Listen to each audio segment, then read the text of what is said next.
Daddy, look! I'm a spaceship! I was a bit nervous. In my dad's day, ship captains sat in a room and commanded everyone using security cameras and speakers. Now being a captain was a bit more permanent. "Are you really sure you want to do this?" the surgeon asked. With a heavy sigh, I replied, "Yes, my dad was a captain, my grandpa was a captain, and now I have to be a captain." "Don't let your family peer pressure you into cutting out your brain," the surgeon laughed. I also want to be a captain. And with that, I was given anesthesia, and they performed the surgery. The surgery would cut out my brain and put it into a jar with thousands of electrodes poked into it for reading and writing brain data. Why not upload the mind? It was easier and had been done before, and it was much cheaper, but the problem is that mind uploading is more for everyone you love and not you. That's because the being that wakes up on the computer will do the exact same thing you would have done, but it's not actually you. You don't wake up. A clone does that does exactly everything you would have done, so it doesn't matter for your loved ones. But when you use the brain, it's guaranteed to be you. Technically, it's impossible to test if the brain scan is you or not, but come on, it's kind of obvious. After a few short hours, for me, the surgery was complete. I woke up on the floor. I couldn't feel anything at all, and that made me feel kind of dizzy. I guess they didn't implement proprioception. I had heard from programmer talks that it was incredibly difficult. I noticed that my vision was wonky. Everything looked infinitely far away. I knew why. It's because I only had one camera for seeing out of. The way your brain parses depth is with two eyes. The further apart a thing is on each eye, the closer it is. When you make two eyes one, it looks like a non-VR 3D video game. Flat. I rotated my camera downwards and saw that I was a quadrupedic robot. I shook one of my spike legs. "Hello? Does this thing have a speaker?" I asked. "It does. It also has a microphone. That's the complimentary body that comes with the surgery. You can find better ones over here." The surgeon led me down the hall, and I followed him, feeling like a cat. I was half a foot off the ground. I arrived at a room full of disembodied robots. I shopped for a while before making my pick. There were so many options: war bodies, humanoid bodies, spider bodies. I found one that I really liked, mostly because it had every human sense you could think of. Full body proprioception support, temperature sense, high-res touch receptors with squishy metal on the outside, and realistic pressure sensitivity. I read the box with excitement. The robot was a hexapodal turret with a tentacle arm with a head on it. It had two 8K HDR cameras and two high-quality microphones on either side of the head. It had olfactory and taste receptors. It also had a digestive system.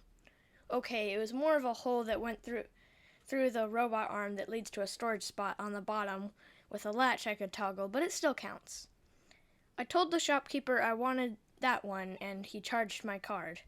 He also helped me get out of this body.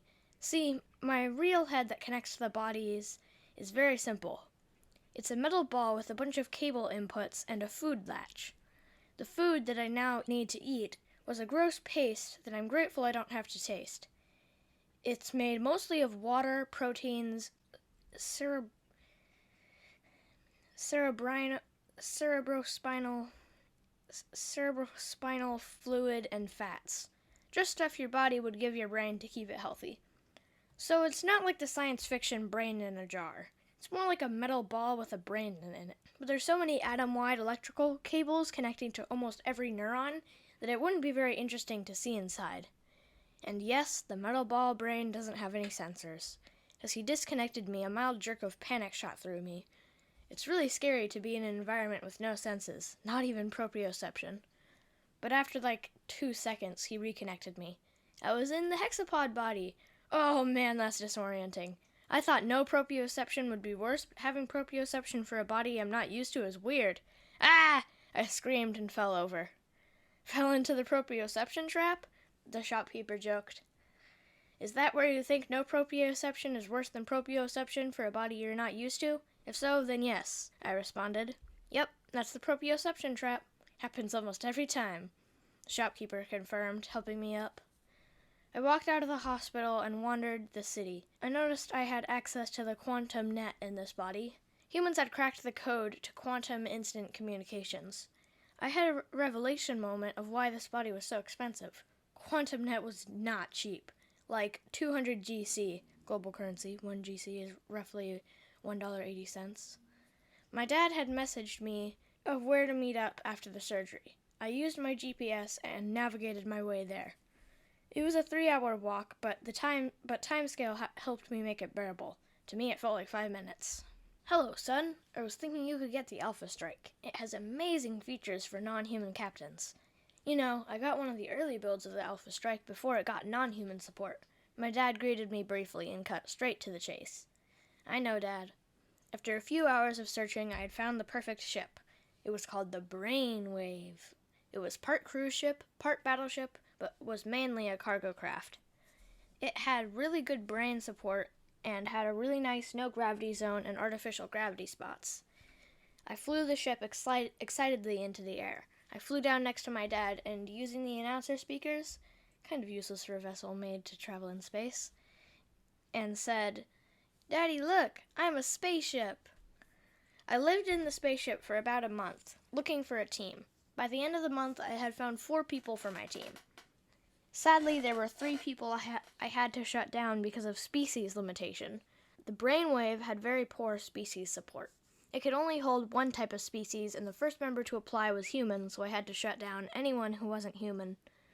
In the future, I'll buy a better ship or mod this one, but for now, I need to stay in the low price range.